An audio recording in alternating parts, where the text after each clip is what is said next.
Boa noite, boa tarde e bom dia, né? A hora que você vai estar ligado aqui na nossa semana de teologia, que deve ser a 26ª ou 27ª. E hoje já está aqui conosco o nosso querido professor, Dr. Fernando Altemeyer, professor da PUC, escritor. Ele escreveu mais um livrinho agora com um grupo de pessoas, A Pandemia do Coronavírus.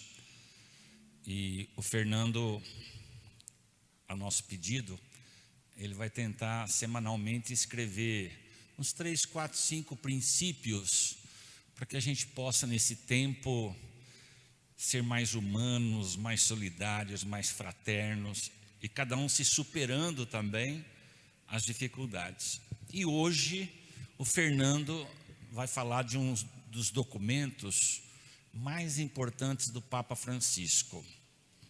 Quando o Papa Francisco escreveu esse documento do meio ambiente, que o Fernando vai estar falando hoje, e o coronavírus, um professor da Universidade Federal, o Laudato Si, louvado sejas, esse documento, ele me ligou, falou: padre, eu nunca vi um documento falando do tema do meio ambiente tão completo, tão generoso como essa carta do Papa Francisco.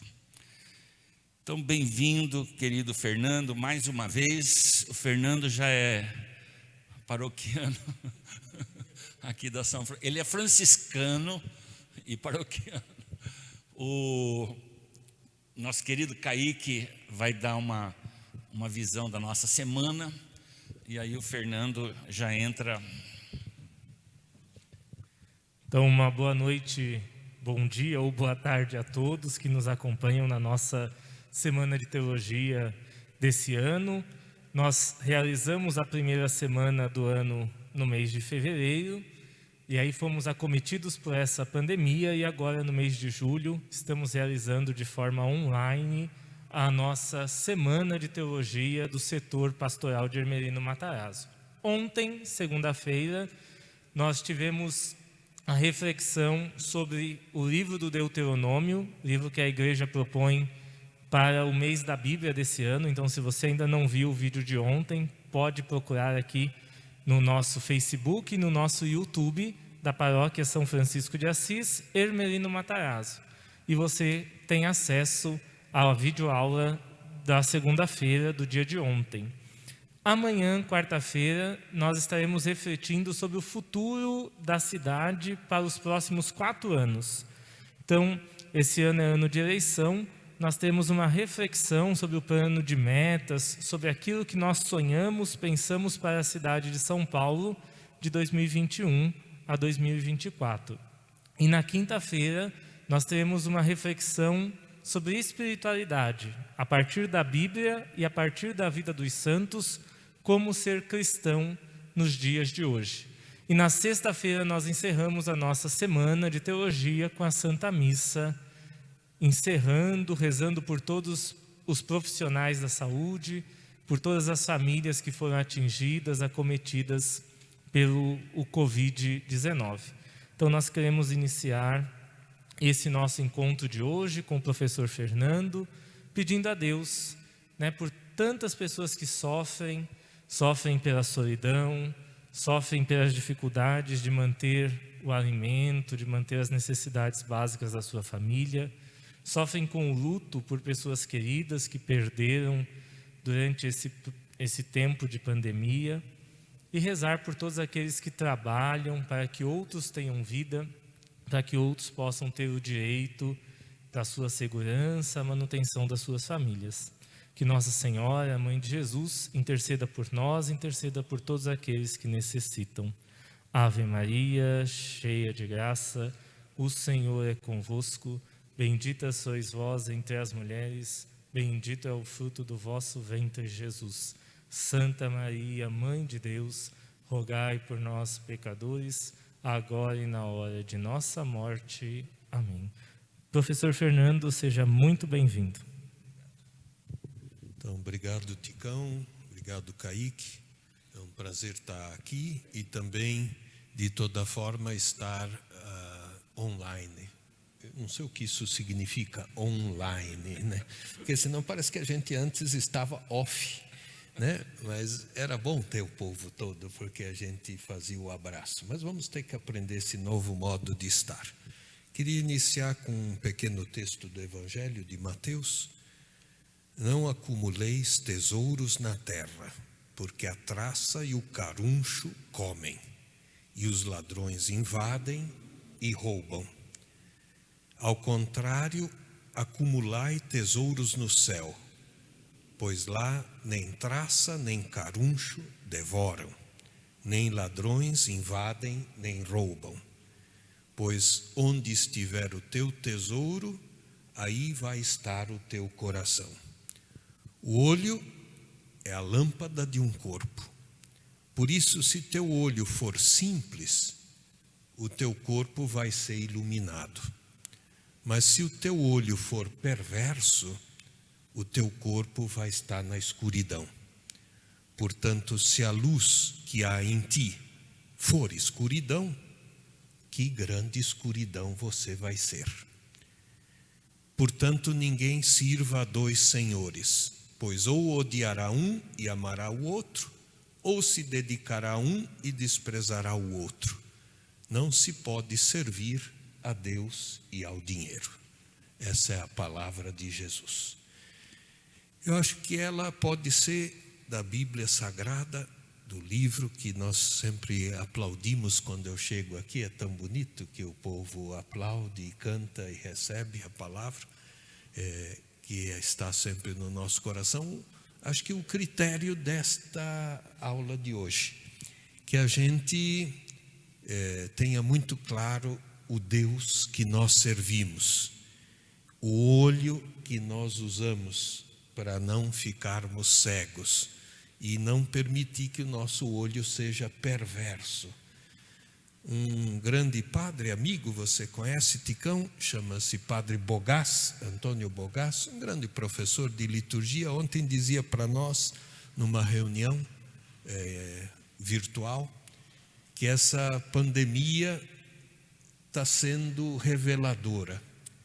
Quem é bom está ficando melhor, e quem é ruim está ficando pior. Aí nós rimos, ficamos assim, como é isso?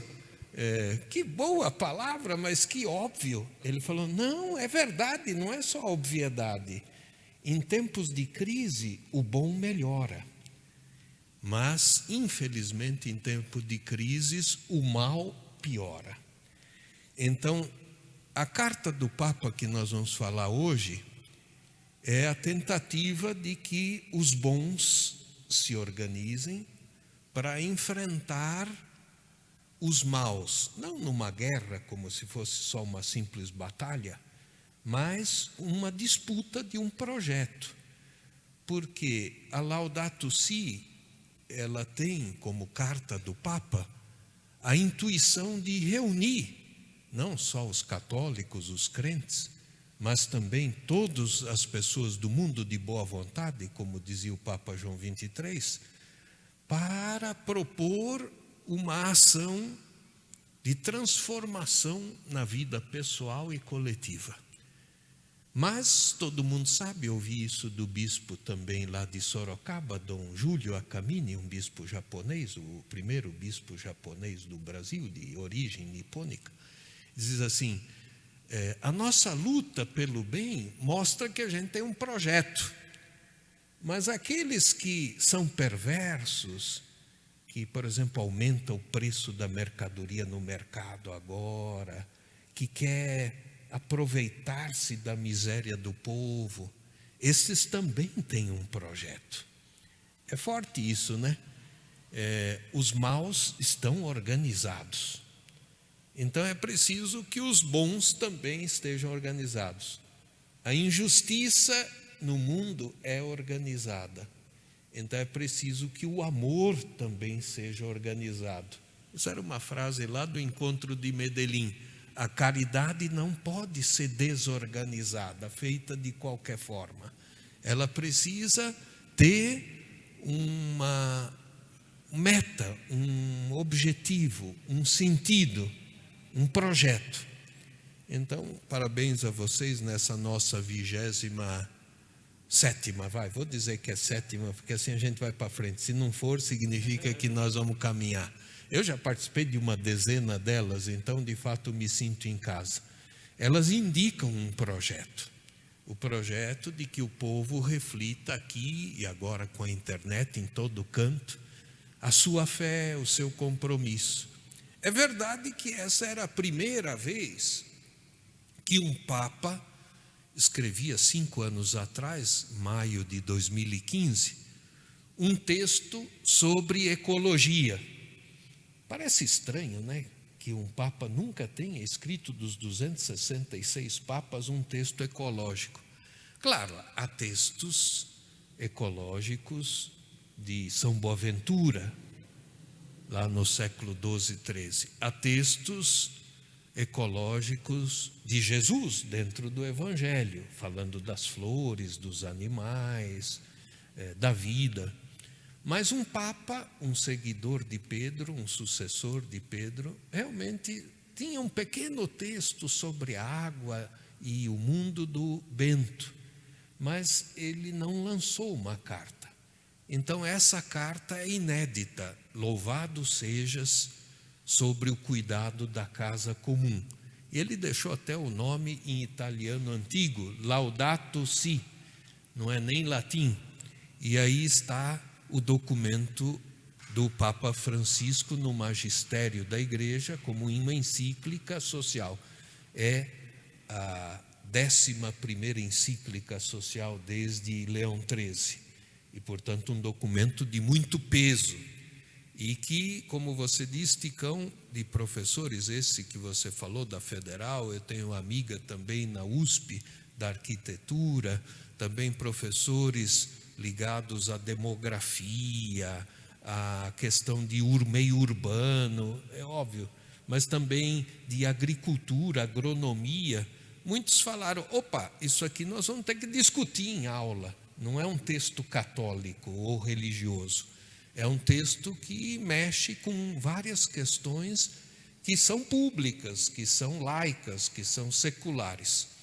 Eu vou falar um pouco o esquema da carta, não vou ler, obviamente, porque senão é chato, e ela está disponível na internet, mas quero comentar 2, 3 pontos da carta depois de 5 anos, para a gente fazer até uma avaliação se a gente está ouvindo o Papa e cumprindo o que ele disse. Ela começa com uma pequena introdução, antes dos capítulos, falando que nada neste mundo pode ser indiferente aos cristãos. Nada no mundo nos é indiferente. Eu gosto dessa primeira expressão, logo aqui na minha edição, na página 10, que é praticamente o começo mesmo, a 2ª página. Mais de 50 anos atrás, depois da crise nuclear, o Santo Papa João XXIII escreveu uma encíclica na qual não se limitava a rejeitar a guerra, mas queria propor a paz. Então ele começa falando de um seu antecessor, o gigante João XXIII, para falar que é preciso agora não só pensar na paz entre os humanos, mas na paz entre todos os seres vivos, entre toda a natureza, entre todas as criaturas, porque realmente o mundo está cheio de chagas, cheio de dores. Alguns grandes estudiosos, eu não sou estudioso dessa área da biologia, da microbiologia, dizem que este vírus é um desequilíbrio do planeta. Não é simplesmente mais uma pandemia subsequente que há na história humana e que é normal, não é anormal, ela faz parte. Não podemos viver sem os vírus, o corpo humano é repleto de tantos vírus, mas o corpo humano às vezes tem resistência a alguns que ele já criou. Tem povos que tem até doenças específicas, anemia falciforme para alguns povos, mais povo negro. Outros têm doenças que são características do povo judeu. Tem doenças do Polo Norte, tem doenças do Equador, tem doenças da África, tem doenças do Brasil. Nossa dengue aqui, que para todo lado vai. Mas ele diz que não é só o natural. Parece que houve um erro do humano que desequilibrou o ecossistema lá da China. Ninguém sabe bem se é só esse. Parece que agora haverá outra praga que vai vir da própria Amazônia, se ela for destruída. Então, é preciso tomar a sério esta questão de que nós não podemos ser indiferentes ao que acontece no mundo. E que nós estamos ligados a isso. Por isso a encíclica inteira volta a dizer: tudo está interligado. Um micróbio, um vírus, ninguém sabe nem se o vírus é um organismo vivo, é uma coisa estranha de definir. Uma bactéria, uma lagartixa, sei lá, eu estou citando qualquer animal, um cachorro que tão próximo de nós, amestrado, um gato, uma ave, um animal selvagem que nos incomoda. Agora também parece que alguns estão tão soltos no planeta que estão até chegando nas cidades, né? De repente aparecem uns bichos, tigres e outros, os macaquinhos na Tailândia lá tomando a cidade toda, porque não tem mais turista para dar amendoim e coisa assim, então eles estão começando a invadir. Então, o desequilíbrio de uma espécie, isso a gente aprendeu lá na escolinha, né? Mexe com o ecossistema. O desequilíbrio, aqui o Ticão é mestre disso, com um órgão do corpo humano mexe com o sistema. O equilíbrio de um órgão do corpo humano reequilibra todo o nosso bioma interior. Se a boca vai bem, é porque o estômago está bem. Se o nosso, que vai embora, sai direitinho, a gente está bem. Se a pessoa fica toda travada, o corpo inteiro. Se a nossa urina está boa, com um pH bom, isso significa que o nosso organismo está bom. Então o Papa fala do ser humano em ligação com tudo. E aí vem os capítulos, eu vou só citá-los. O que está acontecendo com a casa comum, com o planeta? A água, a biodiversidade, a degradação social, a desigualdade planetária, as reações do mundo, o aquecimento global, a camada de ozônio. Então ele diz que a poluição e tudo isso que a gente enxerga mostra que a casa está doente, o planeta está doente. E aí não dá para ter pessoas sadias num planeta doente. Também não dá para pensar um planeta sadio com pessoas doentes. As coisas precisam conectar-se. Esse é o primeiro capítulo. Eu, lendo esse capítulo, fiquei muito impressionado com a questão da água. Ainda mais agora que o governo vai privatizar a água no Brasil. Nunca vi uma coisa tão absurda, ilegal, inconstitucional, imoral. Tudo que puser ir na frente dá certo nisso. E o Senado brasileiro, em vez de legislar em favor das pessoas que estão precisando de apoio, legisla contra o povo. Quer dizer, transformando todas as nossas fontes de água em propriedade da Coca-Cola ou da Nestlé ou de quem for esses grandes grupos transnacionais que vão pegar a água. E o Brasil é o maior planeta água, é o Brasil, o país que mais água doce tem no mundo. Da subterrânea, aqui embaixo de nós, o aquífero Guarani, e das águas dos rios doces. E ainda aquele rio que está embaixo do Amazonas, 400 quilômetros abaixo do Amazonas, tem um outro rio maior que o Amazonas, de água puríssima. Então, isso seria um bem para a humanidade, não pode ser propriedade de ninguém. Essa parte do capítulo 1, a mim e se gasta e desperdiça muita água no Brasil. E agora, pior, se ela ficar privada, ela que é um direito universal, vai ser um caos. As pessoas vão morrer por não ter um copo d'água. Não vai ser o Nordeste, vai ser São Paulo. São Paulo não tem muita água. Ela só tem água porque as nuvens batem na cordilheira dos Andes e vêm, porque senão aqui seria um deserto, igual a Austrália. Então nós estamos privilegiados por Deus, mas malditos por uma legislação que parece absurda. Então, depois de 5 anos, nós devíamos ter avançado na questão da água. No Brasil, nós fomos para trás, por causa de uns interesses, claro, daqueles que dominam um outro projeto. Então, é bom a gente saber disso. Tem gente no Brasil que está organizada para um outro projeto que não é o do povo. Não é o Brasil que nós queremos. É o Brasil do lucro, o Brasil de transformar tudo em mercadoria.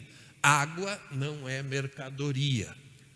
Saúde não é mercadoria. Sim, Ticão, acho que é bom você entrar também um pouco para eu não me entusiasmar aqui. Mas o Fernando, fazendo essa bela leitura desse documento do Papa Francisco, né? Uma coisa interessante que uma pessoa falou aqui no curso de saúde, que o nosso corpo, mais ou menos 70% de água. E o planeta é a mesma coisa, né? Quer dizer, o ser humano conectado com todo o planeta. Por que que nós temos 70% de água no mundo?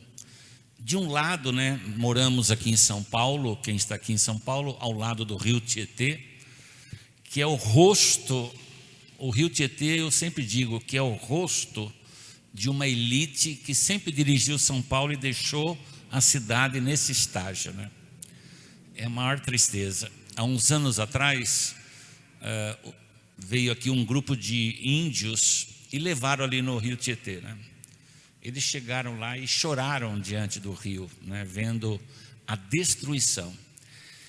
E falando da água, Fernando, a destruição dos oceanos, né? Este plástico que eu jogo na calçada, na rua, ou esse plástico ele vai indo, desce o rio Tietê, chega nos oceanos. Já tem estudos mostrando a destruição, né, dos seres vivos nos oceanos. Fernando, que ações, né, o Papa Francisco, esse grande profeta, né, do Espírito Santo, e nós aqui na ponta da periferia, né, o que fazer diante dessa beleza da criação que é a água?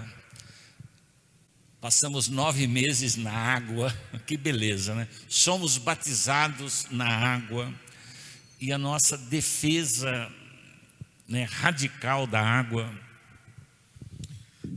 O Papa vai fazer isso no último capítulo, mas aqui, já neste número da questão da água, ele vai dar uma dica. Eu vou pegar aqui o número para ser fiel ao que diz o próprio Papa Francisco, na questão da água, que é só um dos itens dentro do capítulo 1, mas é riquíssimo. Há indicadores que têm a ver com esgotamento dos recursos naturais, a impossibilidade de sustentar o consumo dos países desenvolvidos e ricos, onde o hábito de desperdiçar e jogar fora chega a nível inaudito. Então, essa é uma primeira dica do Papa. Não podemos gastar de uma forma irresponsável. Isso aqui no Brasil, porque tem tanta água, precisa mudar. Eu algumas vezes fiquei na Suíça e na Alemanha, em casas de amigos, quando estudei na Bélgica, na própria Bélgica também, e me incomodava que em alguns lugares não tem chuveiro, porque eles não tomam banho desta maneira como nós brasileiros, com ducha, etc. É mais uma mangueirinha, aí faz pequenos jatos de água, uma luva, e você toma um banho semanal, vamos chamar assim. O pessoal acha, para nós brasileiros, que isso é sujeira, mas é estilo cultural. Mas o que me impressionava mais do que isso é que em alguns hotéis, em algumas casas onde havia ducha, tem temporizador para você ficar o tempo necessário Eu tomo banhos rápidos. Meus filhos já sempre, molecada, sempre gosta de cantar e fazer a festinha lá. Oh, sole mio. Eu acho pavoroso. Às vezes eu brigo. Mas lá, para acelerar, além do temporizador, que desliga e a água fica gelada, você tem o tubinho de esgotamento lá embaixo, como chama aquilo lá, que o cano final para levar embora a água, de 3/4, pequenininho. Aqui o nosso, às vezes, todo banheiro nosso é 2 polegadas, 3, 5 polegadas, é aquela coisa gigantesca. Quer dizer, você pode tomar banho quantos minutos quiser, nunca a água vai faltar, porque lá, se você demora muito, começa a sair água caindo fora do próprio piso. Então, aqueles que desperdiçam precisam mudar de atitude. Isso pode ser pobre, que desperdiça água, pode ser rico, pode ser classe média. Então, a água potável e limpa, aqui no nosso estado, inclusive na nossa cidade, fornecida pela Sabesp, ela precisa passar um processo árduo e custa caro para fazê-lo. Então, a água devia ser como o povo que carrega a cacimba na cabeça, algo mais guardado, mais cuidado. Um problema sério, diz o Papa número 29, é o da qualidade da água disponível para os pobres. Entre os pobres, são frequentes as doenças relacionadas com a água por micro-organismos e substâncias químicas. E aí diarreia, cólera, por conta de higiene e reservas de água inadequados. Ou, em muitos casos, lençóis freáticos ameaçados pela poluição. No meu bairro, que eu moro lá, perto do Palmeiras, na Zona Oeste, os prédios estão sendo construídos agora, na pandemia, sem parar.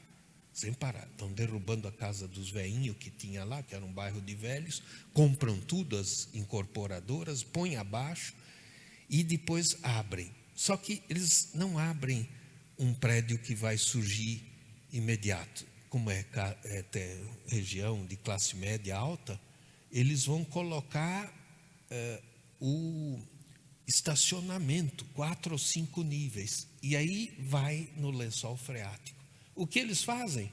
Põe uma bomba para jogar a água, que é boa, é pura, não é bebível, não é água que é potável, mas você podia ter toda aquela água transferida para algum reservatório e ela podia ser útil com um mínimo de tratamento. Então nós pegamos a água que você falou aí do Tietê, ou lá do reservatório do Cantareira, ou do Piracicaba.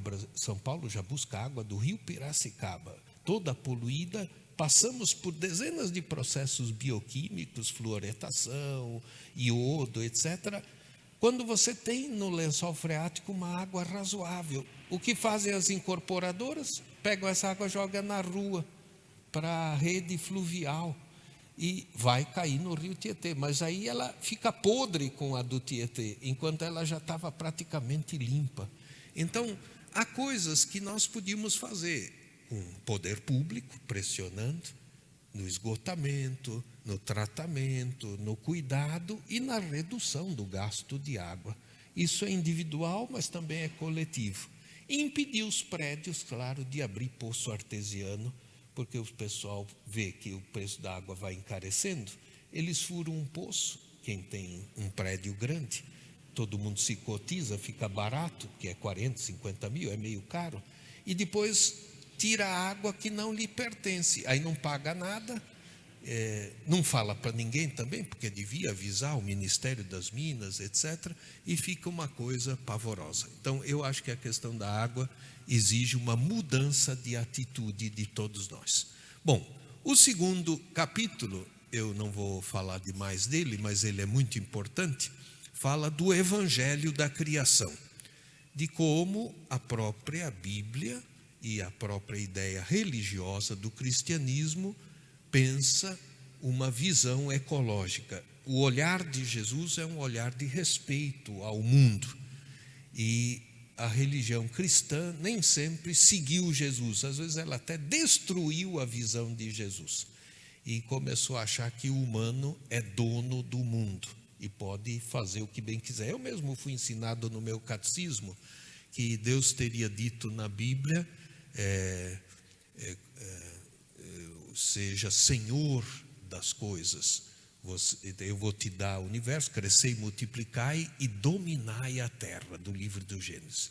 Só que a tradução, diz o Papa, está errada, porque um povo camponês, agrícola, que vivia no meio de um deserto, como ele vai falar em dominai a terra? Ninguém que vive na roça fala em dominar a terra. Claro, latifundiário, o pessoal rico, o pessoal da UDR fala, porque eles veem a terra como bem de lucro. Mas um camponês, um roceiro, aqui o nosso povo daqui de Ermelino, que trabalhou, pôs a mão na terra, a terra é parceira, a terra é vista como um dom de Deus, a pessoa ama a terra. Minha mãe fala com as plantas. Então, da planta vem saúde, da planta vem comida, da planta vem a vitalidade humana. Então, o pessoal sabe que a terra é para ser respeitada. Portanto, o texto devia ser assim: crescei, multiplicai e cuidai da terra. É isso que está escrito lá em hebraico e em grego. O texto primeiro original era hebraico, depois foi traduzido para o grego. Mas ao chegar em português, a maior parte das traduções deixou esse dominai.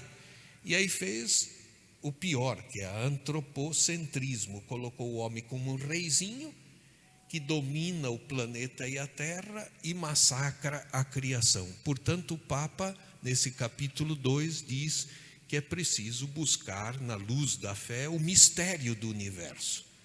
Santo Agostinho dizia que há um vestígio da Santíssima Trindade em cada elemento da natureza. Ele chamava Vestigia Trinitatis.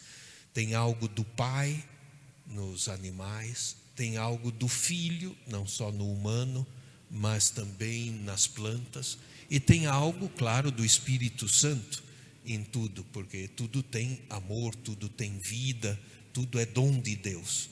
Então é interessante você olhar uma árvore e ver uma criatura de Deus. O nordestino faz isso. Quando o nordestino chama as crianças, chama: criatura, vem aqui. Mas também quando manda o cachorro embora, diz: sai daqui, criatura. Então tudo é criatura para quem é do Nordeste. Isso é bonito, para dizer que tudo está irmanado. O filho é criatura, claro, diferente, porque é filho, é de criação. Mas tem filho de criação também, que ela é pego porque não saiu do útero, a pessoa adotou. Mas também o pássaro, também o papagaio, também o cachorro é criatura. Não só porque está dentro de casa, mas porque é um dom de Deus. Então, olhar a natureza com o olhar de Deus, com o olhar de Jesus, eu acho que é um capítulo também bonito. Eu, na minha infância, não fui muito educado para olhar a natureza com o dom de Deus. Você é do interior de São Paulo, acho que é melhor isso para o pessoal mais caipira, mais interiorano. Aqui nós, paulistanos, a gente atirava pedra em passarinho. Eu matei uma vez um passarinho com uma espingardinha. Depois chorei a noite inteira, porque achei aquilo tão horroroso do que eu tinha feito, um ato criminoso mesmo. Foi criminoso, um crime pequeno, que era divertido você ter uma boa pontaria, mas que mostrava o lado ruim meu, não o lado bom.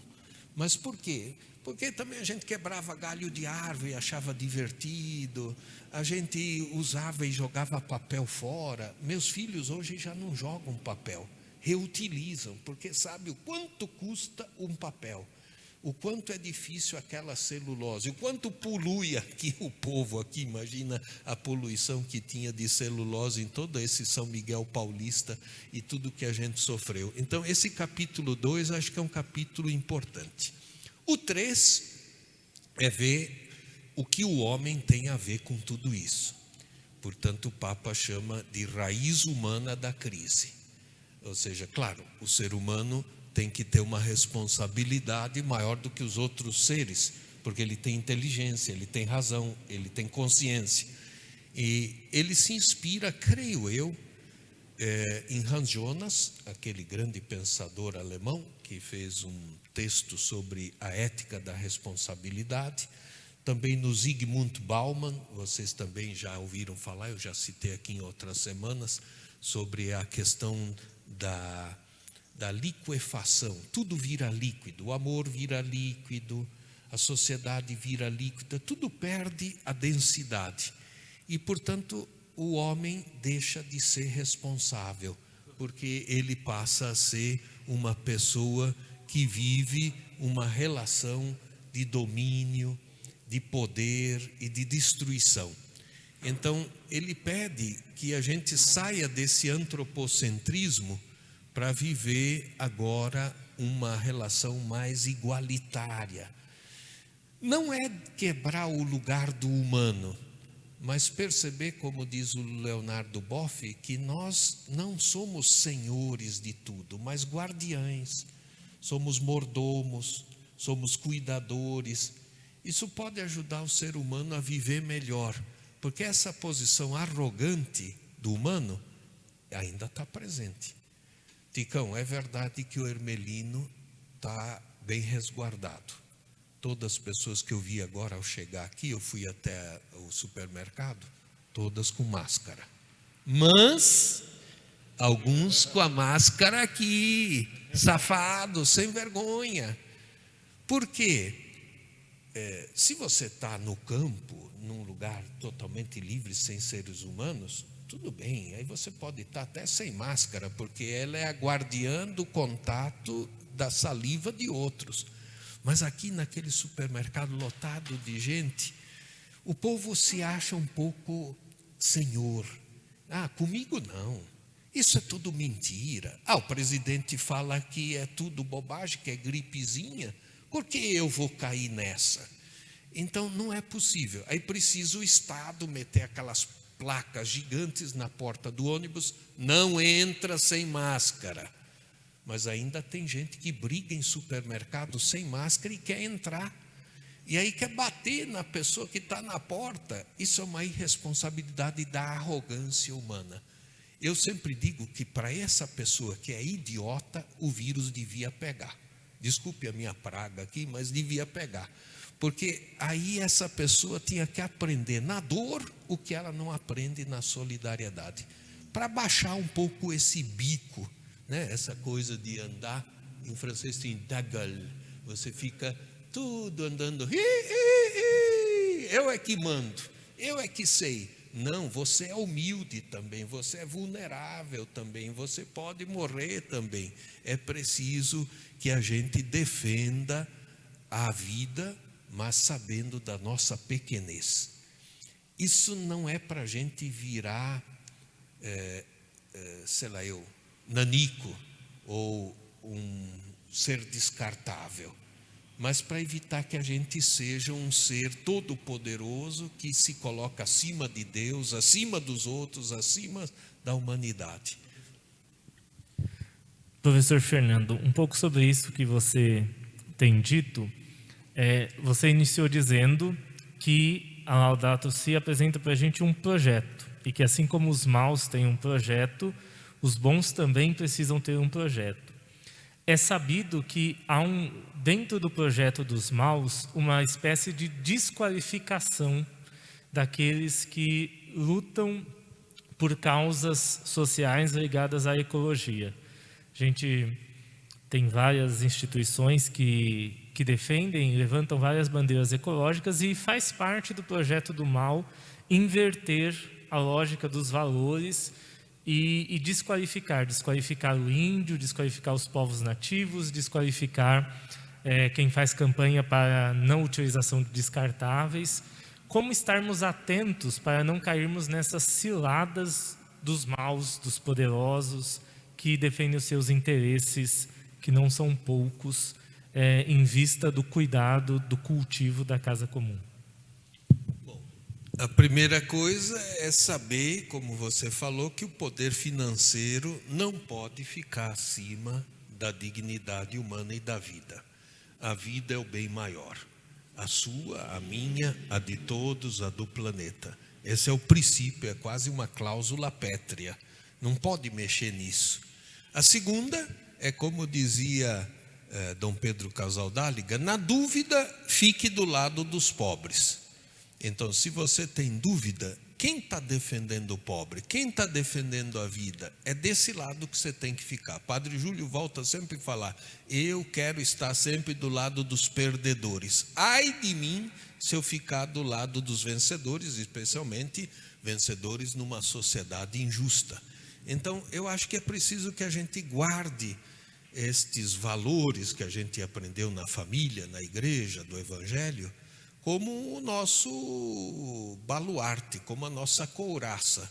E aí a gente não se venda, porque tem muita gente que se vende nas igrejas, no governo, nas empresas, porque fica, sei lá, muito com vontade de dinheiro, de subir. Só que toda subida e o dinheiro tem um preço, e às vezes ele é muito caro. Talvez era melhor a gente viver com um pouco menos e com mais saúde, do que você ficar tão voraz e depois cai morto com um infarto fulminante porque você não soube se equilibrar na vida. Tenho muitos amigos meus que faleceram de infarto na média da idade por achar que o negócio era ser o trabalhador voraz, o cara que podia tudo. A gente não pode tudo, tem limites.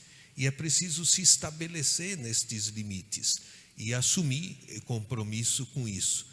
As cúpulas mundiais hoje do mundo, não todas são geridas pelo capitalismo. Tem havido já iniciativas de sociedade civil, de grupos mesmo na Europa, que começam a perceber que essa coisa só do neoliberalismo, dinheiro, mercadoria, tudo é fazer produzir mais lucro, não dá certo. Então, mesmo gente de classe média, grandes intelectuais, estão começando a dizer: talvez vamos ter que produzir menos, de outra maneira, comer de outra forma. Tem até um movimento que chama slow food, que é você comer mais devagar. Eu mesmo estou tendo que reaprender, porque outro dia me engasguei e quase morri, né? Porque você fica esganado, como diz a mãe, né? Seja um esganado. E, claro, o seu esôfago não aguenta esse tipo de pressão. E ele, para mim que já sou mais velho, começa a não fazer a sua função. A sociedade também não está aguentando o capitalismo.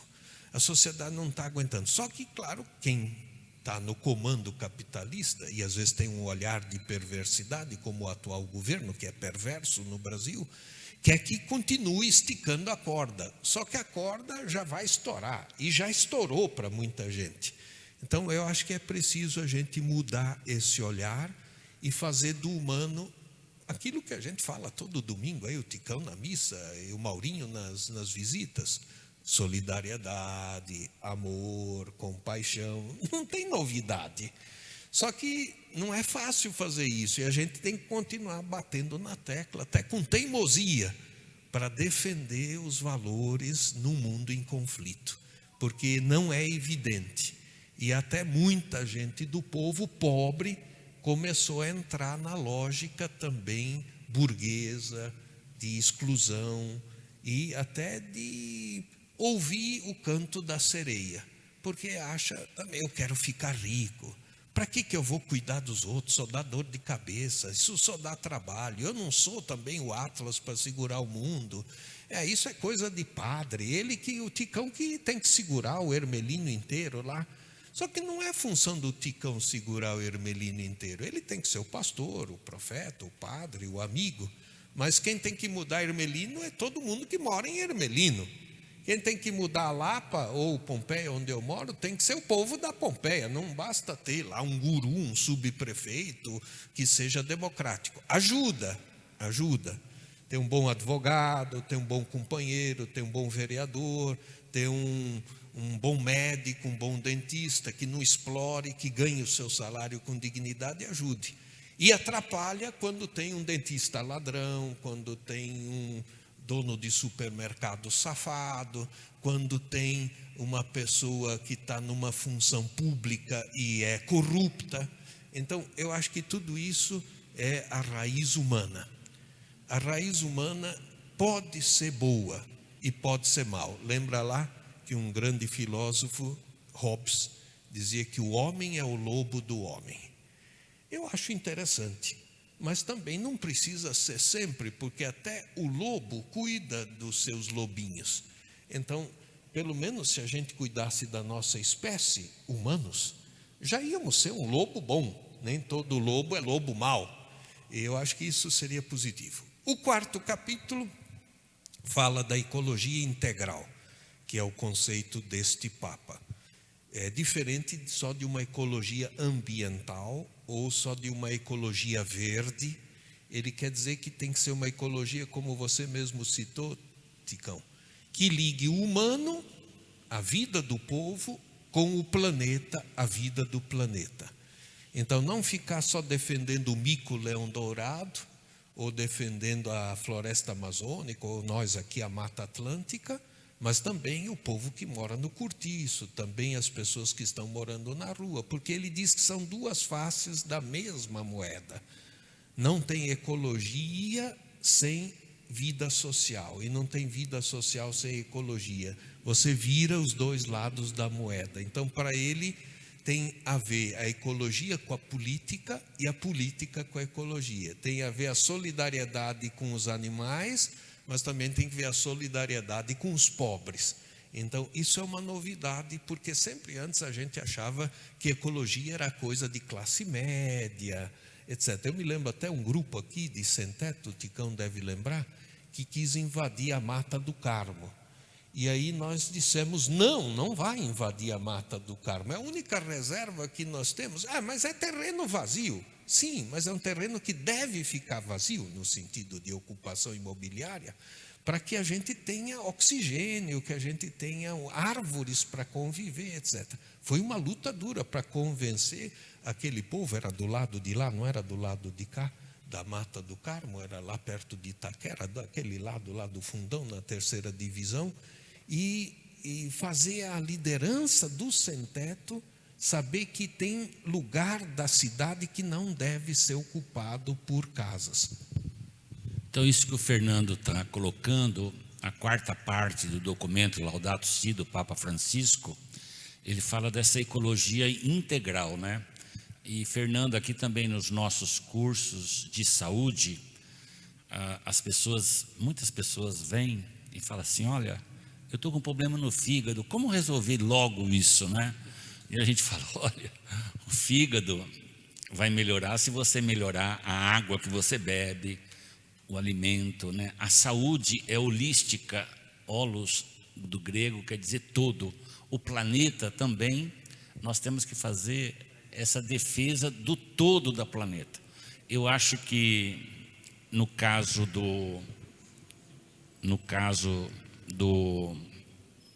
que nós assistimos em Minas Gerais, Minas é um exemplo da maior tristeza de uma única vez, quase 300 pessoas, né? Imagine, levadas por um rio de lama, né? Que morte mais, é uma morte da ação humana, do lucro. A Vale, agora eu vejo aí a Vale doando para o coronavírus, é um dinheiro sujo de sangue, porque os rios lá estão destruídos em Minas Gerais ainda, os peixes foram destruídos, vidas humanas, e agora eles estão, Fernando, nunca o Amazonas foi tão destruído como o ano passado, e esse perverso do ministro do meio ambiente, numa reunião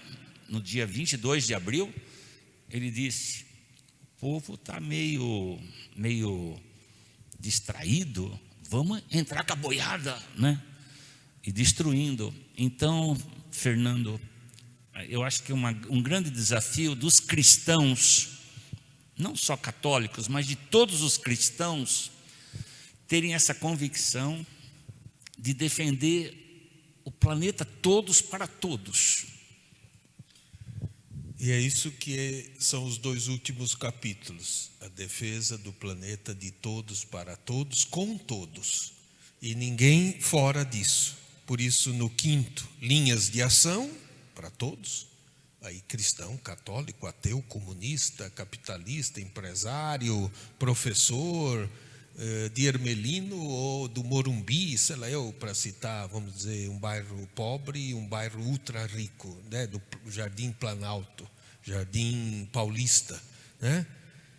E o 6º capítulo, e eu vou falar para terminar, um detalhe que o Papa diz muito importante. Isso só vai ser possível fazer coisas novas se a gente tiver um outro estilo de vida. É o capítulo 6, Educação e Espiritualidade Ecológicas. E aí ele diz, para tirar a gente um pouco dessa nossa agonia, porque com esse governo brasileiro que é um desastre, perverso, criminoso, grotesco. Eu que sou professor, imagina esse último ministro da Educação que mentiu em currículo. Isso é criminoso. A gente fica pedindo para o aluno não fazer copy-cole e fake lá, ou como chama, plágio nos trabalhos, e os alunos aprenderam isso e tentam não mais fazer. Antigamente era maior o número. Hoje eu deixei os alunos fazendo a prova em casa, pela internet, e eu não estou vendo. Eu falei, daqui a 2 horas eu quero a prova devolvida. Nenhum dos meus 300 alunos de 5 turmas copiou nada da internet. Isso porque eu falei, olha, por favor, não me deem coisas da internet, porque é uma ofensa para mim como professor, e não mostra o que você pensa. Põe o que você pensa. Eu vou dar boa nota por isso. Os 300 alunos me deram. E o ministro da Educação faz aquilo que ele devia ser exemplo de podridão, de mentira, etc. Claro que tem 6 outros ministros mentirosos, só que esse foi destituído porque é negro. Os outros 5 brancos que mentiram, a ministra Damares, esse que você citou, horroroso, lá do meio ambiente, todos que manipularam os seus currículos vitae e os seus currículo Lattes. Ela nem tem currículo Lattes, ela mente dizendo que tem doutorado em Bíblia, né, o que é uma falsificação. Todos eles levam a gente a achar que tudo está perdido. Você olha, esse governo, todo dia tem um crime, todo dia tem uma destruição, todo dia ele comete uma aberração. Agora ele sai de máscara como presidente para ir junto da multidão, o que é um atentado à sanidade mental e à saúde pública. E agora conseguiu até que um juiz dê uma sentença em favor dele, para ele poder fazer isso contra a lei. Imagina onde está o judiciário que se presta a essa corrupção. Pois bem, nessa desgraça toda, o Papa fala, calma, nem tudo está perdido, porque os seres humanos que são capazes de tocar esse fundo da degradação, ou seja, ir até o inferno, podem também se superar, voltar a escolher o que é bom, regenerar-se para além dos condicionalismos psicológicos que são impostos. O ser humano é capaz de olhar para si mesmo com honestidade, externar o seu próprio pesar, encetar um caminho novo rumo à verdadeira liberdade. Não há sistema que anule a abertura ao bem, a verdade e a beleza. Nem existe sistema que seja capaz de reagir ao Deus que anima o fundo dos nossos corações. A cada pessoa desse mundo, eu peço, e eu termino aqui, que não se esqueça essa sua dignidade, que ninguém tem o direito de tomar. Essa carta do Papa é esse grito. Lá no fundo do nosso coração tem algo bom. É Deus. Nós somos feitos por Deus, criaturas de Deus. E ninguém tem direito a tirar esse bom que está incrustado dentro do meu coração, do meu ser, da minha alma.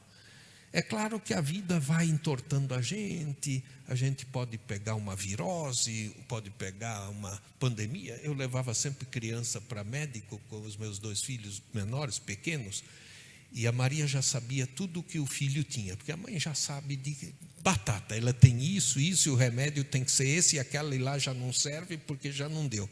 Chegava no médico, o cara está lá com 300 pessoas, às vezes fez um curso meia boca, ele olhava, é virose.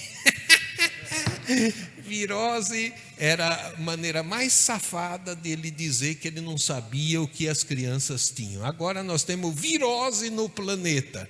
Todo mundo xinga o coronavírus. Tem até nome, Covid-19. Não é ele o único culpado. Nem é ele o maior culpado. Tem favela, tem moradia, tem saúde, tem alimentação, tem desemprego. Por que ninguém está morrendo lá no Morumbi? Morreram aqueles primeiros que vieram da Europa, porque não tinha uma boa energia, porque eram mais idosos. Por que agora morre todo mundo em Guarulhos, nas periferias? Porque é pobre. Então não é o Covid que mata, é a injustiça que mata. E às vezes a gente bota o nome num capetinha pequeno e esquece do capetão. Então eu acho que a gente precisa dar nome aos bois e acreditar que o povo pode sair dessa. Vai ser difícil, essa quarentena talvez demore ainda mais, mas nós podemos unidos sair melhores. Porque quem é bom, fica melhor. Mas quem é ruim, vai sair pior do que era. Então a gente deve buscar isso. Recomendo para quem puder, depois das Paulinas, ler o livro que nós escrevemos, professores da PUC, 12 professores, A Pandemia do Coronavírus. Tem em formato eletrônico, chama e-book, é chique, né? Dá para ler na internet. Eu não gosto, eu prefiro o livro físico. E tem o livro físico, dá para pedir pelo correio. Para quem também gosta, a Carta do Papa está na internet e também vende em qualquer livraria católica, que daqui a um mês talvez vão estar abertas. Mas dá para pedir também pela internet, chega rapidinho em casa. E recomendo para quem quer estudar mais sobre o pensamento dos papas, o compêndio da doutrina social da Igreja, que é uma verdadeira enciclopédia de todas as cartas dos papas, menos a Laudato Si, porque isso aqui é de 6, 7 anos atrás, antes desta daqui. Dizem as boas línguas que o Francisco, ano que vem, talvez nos dê de presente uma nova carta, porque vão ser os 130 anos da primeira. Então seria um belo gancho, talvez, para ele falar sobre este novo mundo que talvez a gente precise construir depois da pandemia, porque o velho mundo já morreu. Eu não quero voltar ao normal, eu quero que a gente volte melhor, sadio, mais junto, mais humano, mais respeitoso. É isso. Obrigado, Ticão, pela acolhida. Espero que você que está em casa, no seu trabalho, com a sua família, possa usufruir dessa leitura, dessa palestra. Participe os outros dias também. E um grande abraço do coração. Gente, o tema de hoje, o Fernando colocou a parte final, ações práticas, né? Fernando, quem mora na cidade de Tiradentes e quem mora lá onde o padre Jaime mora, Jardim Ângela, a média de vida 58 anos, gente. E o meio ambiente influencia isso? Claro que influencia. A ONU, ela coloca assim que nós temos as causas das doenças. E ele coloca que uma das causas é justamente 20% no planeta é a questão do meio ambiente. Então, esta carta para nós é muito importante. O que eu posso fazer? Plante um pé de moringa em casa. Aqui na igreja tem as sementes. Plante cannabis medicinal. Outro dia alguém falou: padre, você está dando sementes da cannabis? Eu falei: eu ganho de graça e de graça eu dou. Mas ninguém vai ser preso se plantar. Eu falei: olha, cada semente é um ano na cadeia. Então, se todo mundo plantar, vai ser um presídio a céu aberto. Também pode plantar aquelas ervinhas, né, de hortelã. O Fernando está falando plantar temperos, né?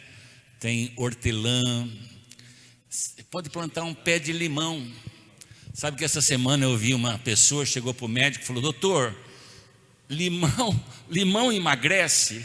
Aí o médico falou: se o pé de limão for 10 quilômetros da sua casa e todo dia você for lá buscar, emagrece.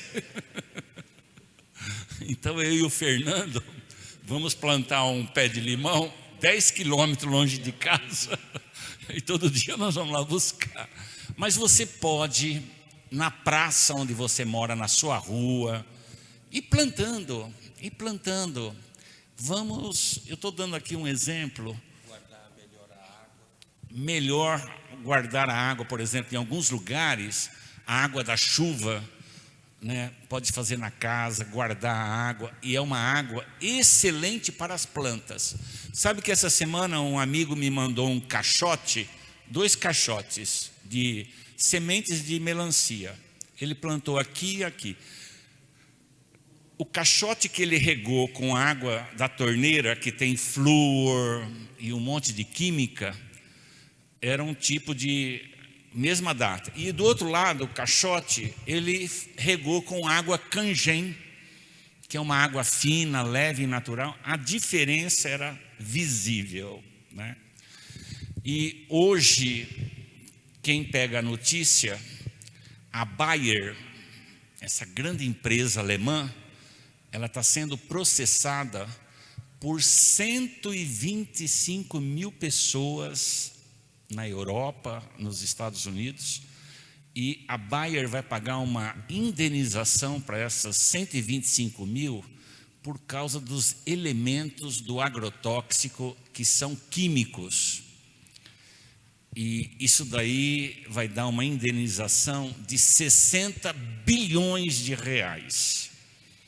Então, só para dizer assim, que nós não podemos permitir que, em nome do lucro da Bayer, quando eu era criança passava um comercial assim, né? Se é Bayer é bom, se é Bayer é péssimo, é mau, é perverso. E na Alemanha, já está em 2023, não vai ter mais esse agrotóxico da Bayer, mas aqui, o ano passado, a Anvisa do Brasil, do Ministério das Doenças e dos Lucros, colocou que não tem provas, evidências científicas que o agrotóxico faz mal. Kaique, você que é jovem, olhem por nós. O nosso Kaique é um grande apóstolo e o Kaique, Fernando, ele não quer ser padre, ele já quer ser bispo direto. Estou conversando com o Papa Francisco. O Kaique vai fazer a oração final. Agradecemos de coração o Fernando, está aqui hoje, mais uma vez aqui na comunidade do nosso setor de Ermelino Matarazzo, na nossa semana de teologia. Um beijo no coração de todos, um abraço carinhoso de todas as comunidades de Ermelino Matarazzo. Então nós gostaríamos de agradecer a você que nos acompanhou, que desfrutou dessa palestra, dessa reflexão, que possamos dar novos passos. Lembrando que amanhã, quarta-feira, dia 15, nós refletiremos o futuro da nossa cidade de São Paulo. Então, quais políticas públicas que devem entrar no próximo plano de metas, prevendo aí de 2021 a 2024. Então vamos agradecer a Deus, pedir a Ele que nos dê força, coragem, esperança, como dizia Dom Paulo Evaristo, de esperança em esperança, na esperança sempre. Glória ao Pai, ao Filho e ao Espírito Santo, como era no princípio, agora e sempre. Amém.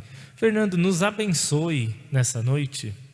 Que Deus abençoe a cada um, cada família, cada trabalhador, cada morador de rua, cada pessoa que precisa da presença de Deus e sabe que Deus está em seu coração. Em nome do Pai, e do Filho, e do Espírito Santo. Amém. Que a graça de Deus esteja cada dia em nosso viver. Amém.